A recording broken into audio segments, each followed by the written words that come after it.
everybody, and welcome to a very special board game review and gameplay demo. Today's game is one that's pretty interesting. It's a lot of fun where you actually get to go and mine things. In this case, we are talking about Mining Maniac. Now, this is actually a very special game because it's not actually out yet. This is something that I was actually asked to review, and I was more than happy to do so. It's a really fun little game. It's relatively quick. It's a little bit longer than the ones it's similar to. I'll talk about that later, obviously. But essentially, the point of the game is that each player plays as the CEO of a mining corporation, and the idea is that every round you pick a role. And that role does some specific action. You get to do something weird, wacky, fun, and the idea is that you get to go out and you get to mine for various minerals. You've got gold, you've got copper, you've got gems, you've got coal, and I think that's it. There might be one other one that I can't remember, but either way, you get to go, you mine them, and then you get to sell them at the market. This is a game that combines the role-picking aspect of several different games with market manipulation as well as a lot of resource management. You even have a little bit of worker placement, but the worker placement aspect is more part of the resource management. It's pretty fun. It's a decent game. I'm going to be talking a good bit about it. I'm going to be giving you my gameplay demo and all that kind of stuff, but before I get into any of that, I'm going to jump right into what it is similar to. The easiest comparison for me for Mining Maniac is the Fantasy Flight game Citadels. The biggest difference between the two is primarily the time aspect. Mining Maniac takes actually a fairly larger time commitment compared to Citadels, but they are very similar in the sense of the roles that you can pick. The roles are actually very similar to one another in terms of what they can do, what you can do to other players, how they benefit you, things like that. They have very similar effects. I'm going to get into all that when I talk about when I go into the gameplay demo, though.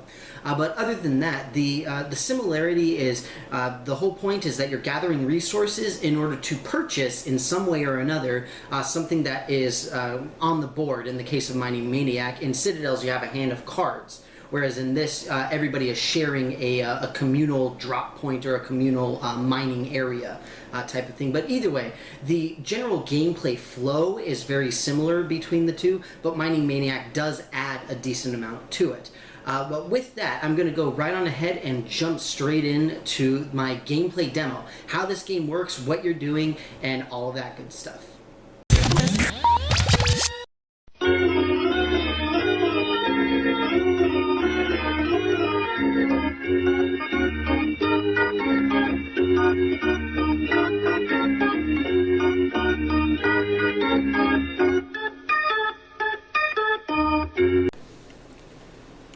Alright everybody, we are set up and ready to play Mining Maniac. We are completely ready to go, and there's just a couple of things I wanted to go over.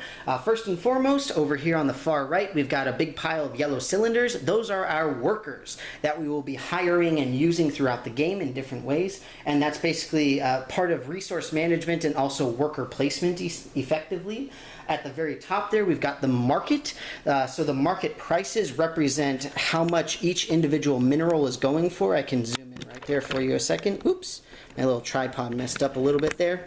So on the far left, we've got gems at $3, and then we have gold at 1, coal at 2, copper at 2, and the future at 1.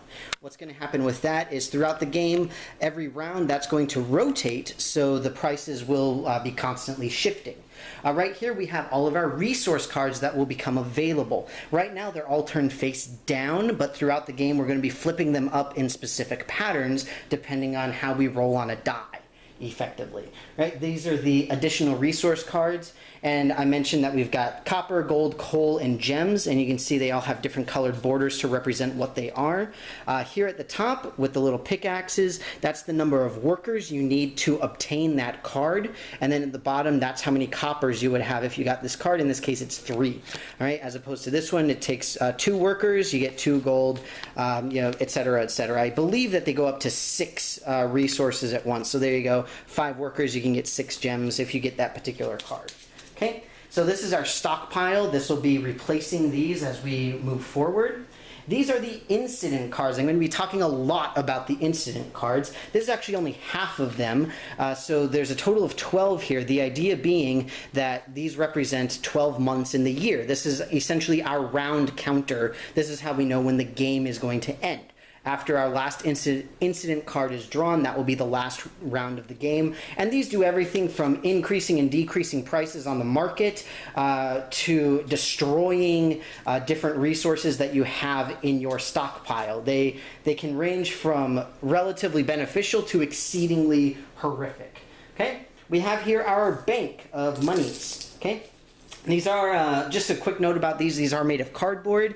It's relatively decent quality for what it is. I mean, you won't be messing around with these too much. They do bend a little bit, but not too much. Even so, it wouldn't be necessarily a bad idea to maybe use some poker chips instead, just because I really like poker chips. I use them whenever I can.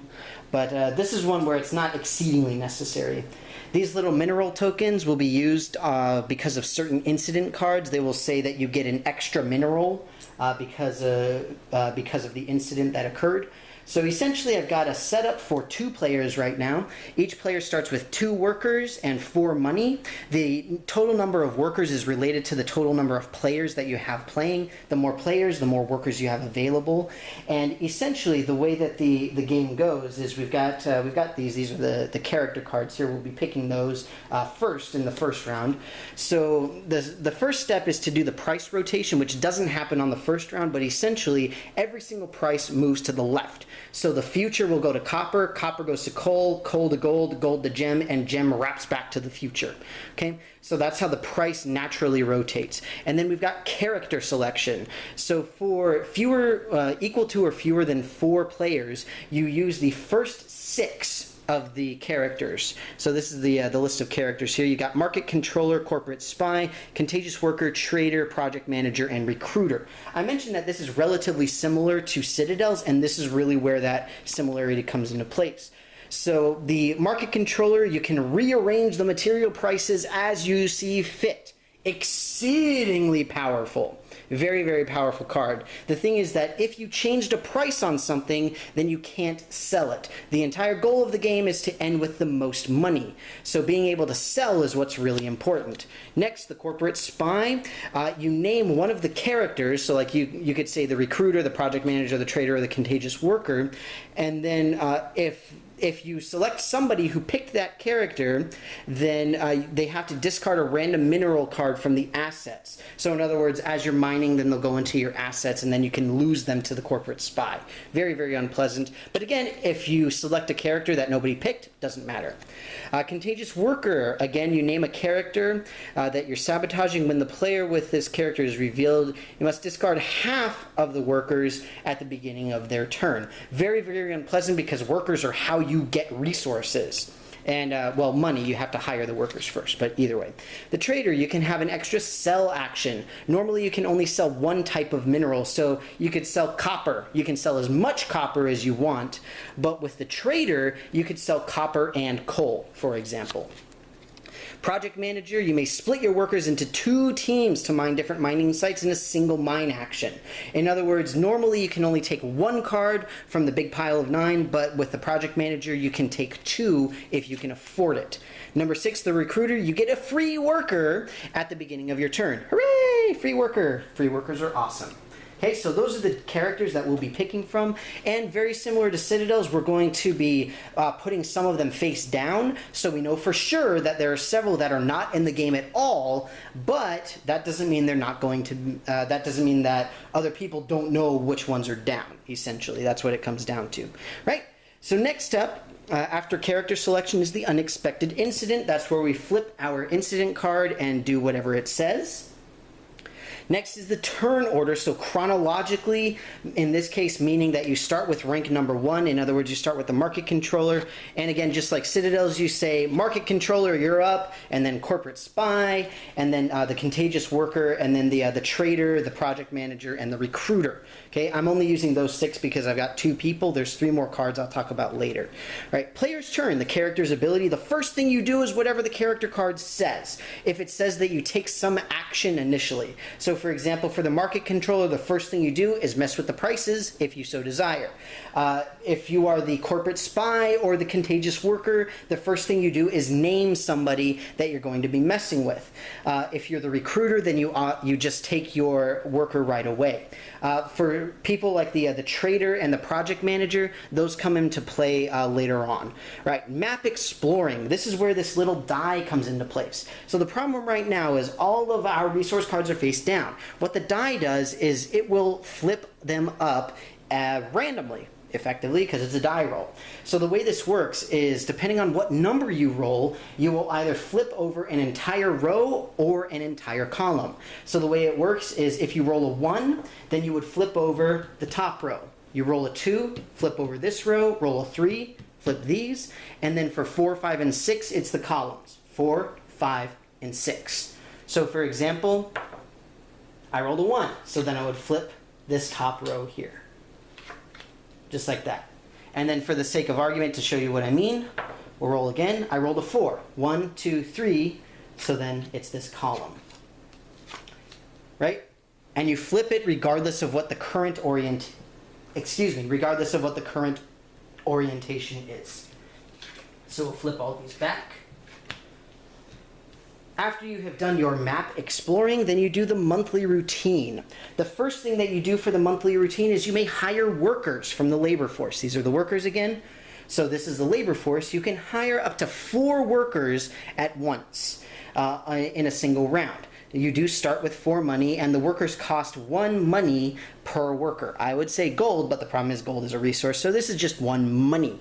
Okay, so let's say I would want to hire 2 workers. I would just put 2 money into the bank, and I would take 2 workers. That is the hire workers. After that is the sell phase. The way sell works is very simple. Let's say that I had this card. I had some coal for whatever reason, however I acquired it. The way that selling works is, you see at the bottom here, I've got 1, 2, 3, 4 piles of coal, not gold, and coal is currently at a market price of $2. You can see it's right there in the middle. So I would get a total of 8. I would get 8 monies for my 4 coal, because it would be 2 each. And then I would discard this, and I would take 8 monies. Right? That's how that works. Right? So after that, then you actually do the mining. So after you get your workers, after you sell any assets that you wish to sell, that you can sell, and incidentally, that's where the trader comes into play. So let's say I had both of these. Let's say I had coal and copper. If I was the trader, I could sell both of these, and I'd be able to get a total of 16. If I'm not the trader, I would have to pick one or the other to sell. But by the same token, if I had these 2 coal cards, then I have a total of 7, and I would sell all 7 for a total of 14 money. And that counts as a single sale because it's 1 resource. Okay? So there's that. That's the trader's ability, is to be able to sell more than 1 mineral type. Next, you are able to mine. Whatever you exposed on your die roll is something that you're available to mine. You've got however many workers you have. So let's just flip these back up right here. So and look at that. I've got gold and I've got copper. The way this works is you need, like I said, the number next to the pickaxe is the number of workers that you need to get that. And look at that. 2 workers for 4 gold. Yes, please. So you would take your 2 workers, put them back into the labor force, and that is your mining action. Now, if you are the project manager and you can afford to do so, then you'd be able to get 2 mines. So for example, if I had 4 workers total, then I'd be able to get both the gold and the copper, because they both cost 2. Okay? Pretty neat stuff. And then I would have the gold. But basically what that means is you are not allowed to sell something the same turn that you bought it, because you sell before you mine things. And whenever you mine something, so let's say I mine that gold, then I would put a new card and replace it. Okay? So that's pretty much it. Relatively simple. I'm going to go ahead and play through a round or 2 so that you can see how it works. And after that, I'm going to discuss some of the things about this game, just like some of the other characters and things of that nature. One very important thing is this, the starting player token, or starting player card. The way that this goes around is whoever has the lowest valued card, the lowest ranked card, it goes to the left of the person who chose that. So for the purpose of argument, what I'll do is I'll start up a new player. Over here we'll have a third player, just for the sake of doing this. Now I gotta look up how to do this for 3 players. Okay. Alright. So since I am the starting player, this person right here, we're going to go ahead and start around. We don't do the price rotation because it's the first one. The first thing that you do, you throw away a random character card that nobody will get, and then you get to pick whichever one you want. I am going to take the market controller because it's number 1. And then this person will pick whichever one they want. We'll give them that one because that's a pretty good one. And then we'll give them that one. And then there are now 2 additional cards that are unknown. So the idea for this is people who get like the Contagious Worker and or the Corporate Spy don't know what all was and was not picked because there are a lot of unknowns essentially. So now as the starter player, I will say, first player, the market controller. Yay, that's me. So the first thing that, shoot. See, I always forget that. I always forget the incident. I need to go by the round sequence. So the first thing that I do, since I am the starting player, then I will say now the next step is to do our unexpected incident. So the unexpected incident, in this case, is market adjustment. That's a really good example to have. So the coal price goes up by 1 and copper goes down by 1. Now since it's the first round, it doesn't really matter because nothing's going to happen. But the way that you make those adjustments is very, very simple. On each of these, all you need to do is shift these. So in this case, we will shift the coal up and the copper down. So now you can see that the coal and the copper have small exposed -1 and positive ones. And that just indicates that, look, those are now selling at more and less money respectively. Again, for the purpose of this first round, it doesn't really matter. It's not going to make a difference. Right, so that is our unexpected incident. Next, turn order. First and foremost, the player abilities. So I'm going to call out rank number 1. That's me, the market controller. To the left of me goes the starter player marker, so this guy now has the starter player. Right, I will take my turn. The first thing is if I want to adjust market prices. I do not because I have no idea what's going to happen next. I just wanted to make sure that I could go first. So the first thing that I will do is the map exploring. After I'm done with my ability, which I didn't actually use. And I need my workers, I didn't get them. Alright, so 6. So that's 1, 2, 3, 4, 5, 6. It's this last column here. So we got copper, we got gems, and we got more gems. Okay? So now monthly routine. This is where I get to purchase shiny stuff. Okay, so what do I want? What do I want? Well, this is kind of sad. This makes me wish that I had adjusted the market a little bit. But I will go on ahead and buy, or hire, rather, not buy, but I will go ahead and hire 2 workers. So I'll take those and put them right there. Alright, so that's the first thing. Second thing is selling. I have nothing to sell, so now I can go and mine. I will go ahead and I will take, oops, I dropped my worker. I will go ahead and take the 3 copper for 2 workers. Right, so the workers go back to the labor force, I get my copper, and then we get a face down resource card. Now, since I was the starting player, I'll call out the other people. Corporate Spy, there's no Corporate Spy. Contagious Worker, oh bam! There we have the Contagious Worker, and their power is they name a character, who they sabotage, and then they would lose half of the workers. So basically, this person is trying to guess what this third player picked. Right? Because this player still has a face down character card, and they would say, I'm going to sabotage the, I don't know, the project manager, because the project manager is a good first pick because it lets you get 2 resource cards. So now that person will take their turn, they roll the die, they got a 4. So that's 1, 2, 3, 4. It's this first column. Ooh, look at that, so many shinies, very exciting. They will go ahead and get 2 workers, just like that. And then what will they take? They will take the gold, actually. Now the reason for this move is they're going to take the gold at 3 workers for 3 instead of the coal. Well, I guess they could do whatever they wanted, essentially. But basically, looking at how the money is going to move, the gold is going to be 2, but then also coal is going to be 2 as well. So on second thought, they'll take the 4 for 4.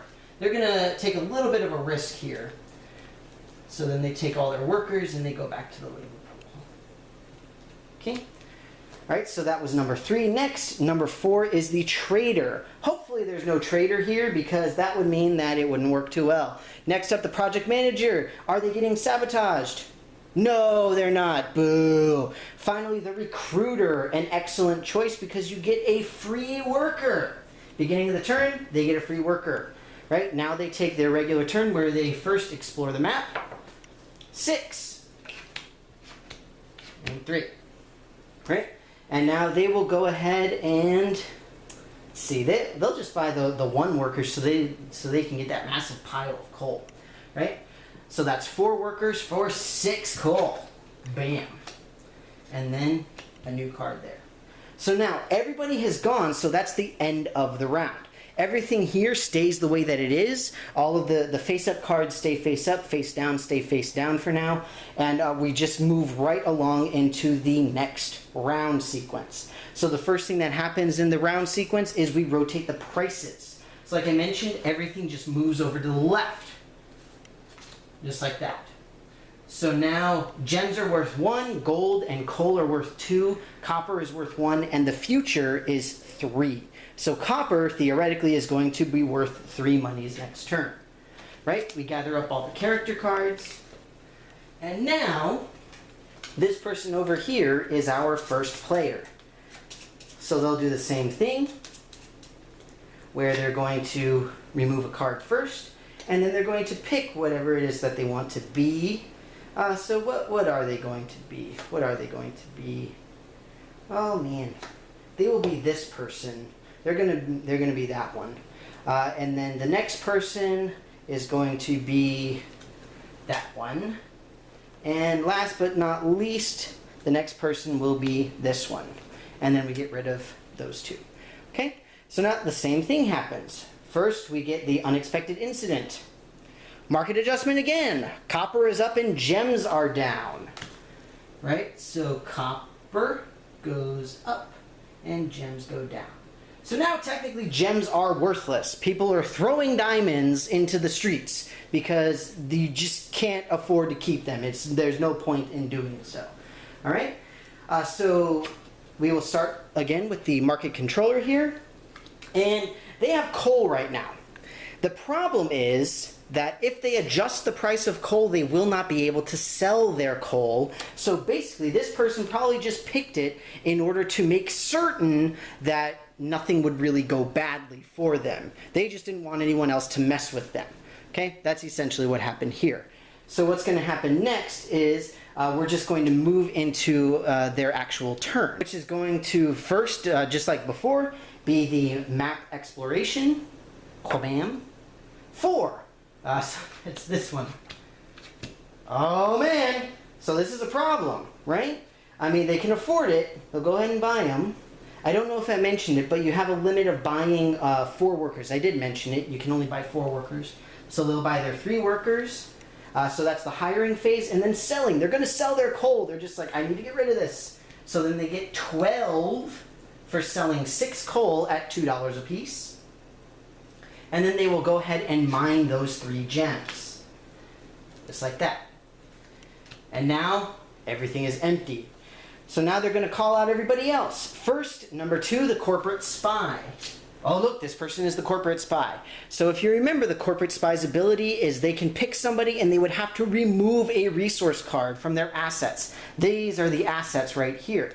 So potentially, I could lose my copper, and that would be totally lame. They are going to pick, they think that I picked the project manager. They think I picked the project manager. We'll see what happens though. So the first thing they'll do is their map exploration. Number 1, flippity dibbity dibbity. Well, this is unfortunate because they've only got a single... Oh, wait, no, they got 2. Yay! So they're going to go ahead and hire 2 workers with all their money. They're going to spend all their monies. They're going to sell their coal. They've got 4 coal, so they're going to get 8 for selling their coal at $2 a piece. And then they're able to mine, and they're obviously going to take the 4 gold for a measly 2 workers. Right? And last but not least, let's see, is he the project manager? No, he's the recruiter. Aww. But that's good for me because it means that I don't lose my copper. I do get my free worker though. Right? So there's my free worker. I do the map exploration. 2, 1, 2, and 3. Okay. Now, time to hire workers. Do I want to hire anybody? Meh. Not particularly. I don't really see the need for it. But what I will do is I'll go ahead and use my 3 workers to... Oh, oops. Sorry about that. I went out of order. First I gotta sell. So I'm going to sell my copper. Copper is currently at an extra $1 a piece, so I get to sell this for 6. And then I'll use my 3 workers to get the gold. And then put that back. Okay? So that's the end of that round. We have our starting player position. Since this person over here picked the lowest ranked, that means that the starter player goes to the left of that person who had the lowest rank. Okay? So that's 2 rounds. That's generally the pattern of how this game goes. It goes obviously a lot faster once you get used to it, once you understand what's going on, but that's going to be it for me as far as how you play. Now, a couple of little things that I really don't like too much about the mechanics for this. First and foremost is this. You saw earlier in my second round, when I rolled with this guy, it ended up being that only a single card was flipped up. And that can be exceedingly frustrating after you roll this die to do the map exploration. So one of the character cards is this guy, the Adventurer. The Adventurer is allowed to spend 3 workers to acquire any hidden mine. So the hidden mines are the ones that are face down. I would highly, highly recommend that you use this guy no matter how many players you have. This is exceedingly helpful because not only does it let people get things more cheaply because money can tend to be relatively tight, but also it can avoid a lot of really nasty bottleneck situations like that. Because then you can get to the point where you've only got something that costs 5 and you simply cannot get it because you don't have enough money, you can't afford so you can't afford to get the workers, or let's say you've got enough money but you need to buy 5 workers or you need to hire 5 workers and you just can't do it, right? So stuff like that. I highly, highly recommend always playing with the Adventurer, and you can take out whoever you want. One thing, the market controller can be exceedingly overpowered. For example, if the copper was at 3, then the market controller probably would have swapped out the copper price when I had a copper thing that I was probably going to sell. And the problem is you have to sell stuff because you need money to win the game. And if you don't sell, you don't get money. If you don't get money, you can't hire workers. If you don't hire workers, you can't get more resources. Very, very, very, very, very bad, right? That said, the biggest issue I have with this are the incident cards. There are some very, very unpleasant incident cards in here that I really do not like to play. And I've got a couple of them here, and they happen to be right next to each other, which is unfortunate. These cards, the industrial accidents. In this case, coal and gold. This would have been really, really bad. Or the coal one, rather, not the gold one. So the industrial accident is all coal minerals under players' assets are removed from the game. In other words, when this guy over here had this card with 6 coal on it that he had to use 4 workers to get, and then when this guy over here had the 4 coal that he had to spend 4 workers to get, this card would have just blown those up. and they would have been completely removed from the game. They wouldn't have been able to sell them, they would have gotten no money from them, and they would have been left with no money and no workers. These industrial accident cards I do not play with, because it seems like such an arbitrary thing, mostly because I don't know much about the mining industry, but I would think if you are a mining company, you would have your own mines, source your own materials, and a single accident would not completely destroy the entirety of your stockpiles for every single person in the entire world. I mean, contextually, they don't make that much sense to me. So these industrial accident ones I really do not play with. It makes the game too arbitrary, and it can very, very easily, completely and utterly ruin a person's gameplay. And I mean, I understand the whole point is you have to diversify, you have to do this, that, and the other. The problem is if all that you're flipping up are, you know, like gold and copper, or like, see here, copper and gems, and I mean copper and coal, like each of these things has two that are the same, no matter which die you roll, no matter what result you get. I mean, there's no gold here at all. It's unfortunate. So the industrial accident cards, I really do not like playing with them. I will not do it. One of the other things, the labor strike, very, very bad, because it just says no players can mine.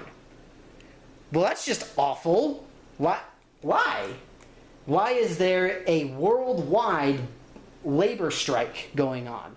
It means that you essentially have a round that is completely worthless. I mean, yes, you can sell if you wanted to sell, but the whole point is that you're trying to get more stuff. You're trying to mine, and that's the entire principle of the game. And it just makes it a lot more unpleasant than it should be. You know, just things like that. There's some incident cards I really don't like. That said, there is a very, very good way to balance that, because also in the game are another 12 incident cards, and not all of them are so bad. I mean, like Labor Day, you can't hire people. Meh. Like the market adjustments, those are fine. Underestimation, these are the cards that use these little mineral tokens. Put a mineral tile on all copper cards acquired from the map this round, and it serves as an additional copper. So essentially, if I got this, it would mean that I actually got 5 copper instead of just the 4, right? Because I would have the little mineral token. That's what that means. So those are cool cards. I like those. The underestimation. Market chaos. This one's kind of fun. Rearrange the market prices by shuffling them and randomly distributing them. That's okay. There's another industrial accident. Blech. Market close. No player sells. So essentially, we've got nobody mines, nobody hires, nobody sells as 3 of the things. This is kind of cool. The labor subsidy, you get money for each worker. You have to leave a worker idle. That's not too bad. There's the other industrial accident. I mean, there are some incident cards that I just do not like. I do not like to play for them. This is kind of a catch-up mechanic where the person with the most money has to pay a tax. So they pay $1 for every $5 that they have. This is interesting. The collapse mine, hide all exposed mining sites, and then landslide, expose all mining sites. That's kind of cool. That's nice. The biggest issue I have with the industrial accidents is that all of these cards have some kind of counterbalance to them, either through a roll or through another incident card. So for example, the landslide and the collapse mine, but the industrial accidents do not have a counter to them. There isn't a card that says everybody gets a random resource or something like that. That would be horrendously imbalanced. But that's the biggest issue I have, is it just says everybody loses this. And that's it, no question.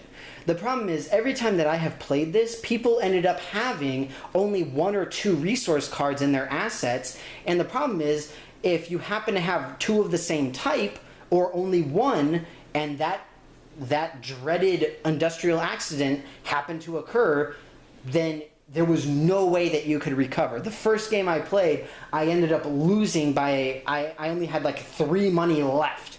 And that was all I had. Because early in the game, I got something like this. I got like a nice big coal or a nice big gold, and then boom, industrial accident blew it up, and I had an impossible time trying to get everything back. So that's why 2 ways to do that. I would recommend removing the industrial accidents and also always have the adventurer available as a character. That said, if you make those minor adjustments, this is actually a really, really fun game. It has some really cool market manipulation aspects. It's got a great economy theme going for it. I like the theme. I like the idea of getting the gems and minerals. I really personally enjoy role-picking games. They're a lot of fun. Overall, it's a good game. I'll get more into it in just a little bit. So with that, that is just the general overall idea of how you play Mining Maniac. I hope that it was understandable. I hope that you liked it. And with that, I'll go ahead and get into some pros and cons, and also just my general thoughts and conclusions for the game. I'm really sorry about that. I actually forgot to talk about the last 2 of the character cards.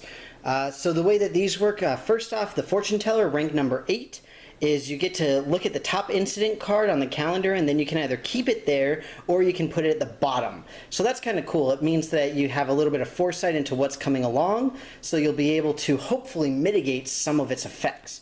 Alright, and last but not least is the security guard. The security guard is immune from any personal sabotage. So this is things like the Contagious Worker or the Corporate Spy and things like that. They are still affected by whatever changes the market manipulator makes, but anything that personally goes directly against them does not occur. So this is kind of your go-to security guy, kind of cool. I don't recommend either one of these 2 nearly as much as the Adventurer though, regardless of the number of players, but if you've got 6 players, you need to play with all 9, and these are certainly good character cards. I do like them. The Fortune Teller is especially kind of fun, just in terms of what it lets you do and how you can sort of plan out your next turn. It's a little bit fun. But either way, sorry about that, and I'll go right into the pros and cons and the conclusions now. I hope that from my gameplay demo you get an idea of what you're doing in Mining Maniac. But now, as with all my other review videos, I'm going to go over some pros and cons for this game. And there are several of both categories for me personally. First and foremost, my biggest pro is the versatility of this game. You can play with 2 to 6 people, and it's actually really well balanced for all of them. For me personally, I really like it. My second big pro for this is that you have an economy.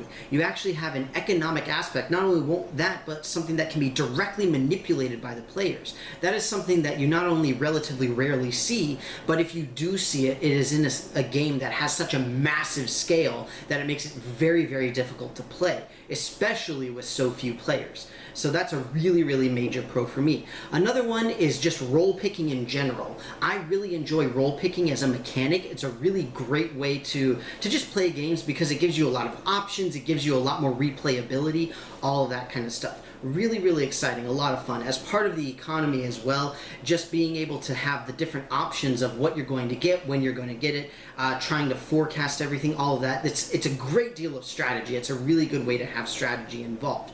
As for the cons, there are a couple. And the biggest one for me are some of the incident cards, because I think that some of them are relatively arbitrary in terms of what they can do. I mentioned particularly the industrial accidents. One thing for me is that I don't know much about the mining world, like the mining economy, I guess you could call it. But the way that I see it, if you're a mining company, then more often than not, you would probably have your own mines. You would probably have your own sources, and ideally, at least, you would have your own sources, and then you would go and do this, that, and the other. And for the context of this game, that's exactly what's happening. You are sharing a large pool of capability, but you're not having other people help you out to get these things done. So things like the industrial accidents, contextually, don't really make sense. And also, as far as a game mechanic, it's just brutal. It is absolutely brutal. It's very, very difficult to deal with if you get the industrial accident, because then potentially you could have spent all of your money to get something for like 6 gold, and then you have the gold industrial accident and you lose everything, and it's very difficult to come back. So the nice thing is that there are so many incident cards that it means that you are able to have the versatility to be able to remove some of them that really not either don't fit the context too well or make the game almost unfair to a certain extent, because it's sort of like the people who are on the bottom sort of get sunk lower and lower. It can be pretty rough. Another con for me personally is the rolls. One of the best rolls, the Adventurer, lets you take cards that are not exposed. So if they get flipped for whatever when you roll the die, then you can still get something that you know is good. What I like to do, and what I have done and has worked well, is to actually use the Adventurer no matter how many people you have. Yes, you are technically limited to the first 6, I believe it is, if you have 4 or fewer players. But at the same time, some of those cards are just so good that you really should keep them. Particularly the Adventurer, because it gives you a lot more versatility in terms of what you're capable of. And not only that, but it means that you don't need to worry as much about having money and having workers. So it just makes the gameplay go through a lot more smoothly. It makes it a lot more efficient, but there's nothing necessarily wrong with using the just the 1 through 6 ones. That said, playing with more people does make it more interesting, just like with Citadels. It's a lot of fun. But the biggest pro for me, like I said, is just in general the economy and what this adds to a game like Citadel. Yes, it adds more time because it adds additional mechanics, but the mechanics are in general very, very well done. I definitely recommend this. At the very least, try it. Certainly check out the Kickstarter. It's going to be great. It's going to be a lot of fun. I'm going to put a link to the Kickstarter once it launches. But with that, I hope that you enjoyed this video. I hope that you give Mining Maniac a try. Definitely worth your time to try it out. A very good game overall. I hope that you like it. I hope that you like this video, and I will see you next time. Thank you again for watching my review and gameplay demo for Mining Maniac. I hope that you enjoyed it, and again, be certain to check out the Kickstarter link in the description for this video so that you can see more about it for yourself. It's definitely worth at least a few plays, if not supporting the campaign yourself so that you can have your own copy. As always, up at the top of the page, I have a few of my playlists linked so that you can see some of my other content, and if you want to see more in the future, go ahead and click the big giant subscribe button. With that, thank you very much again for watching, and I will see you next time.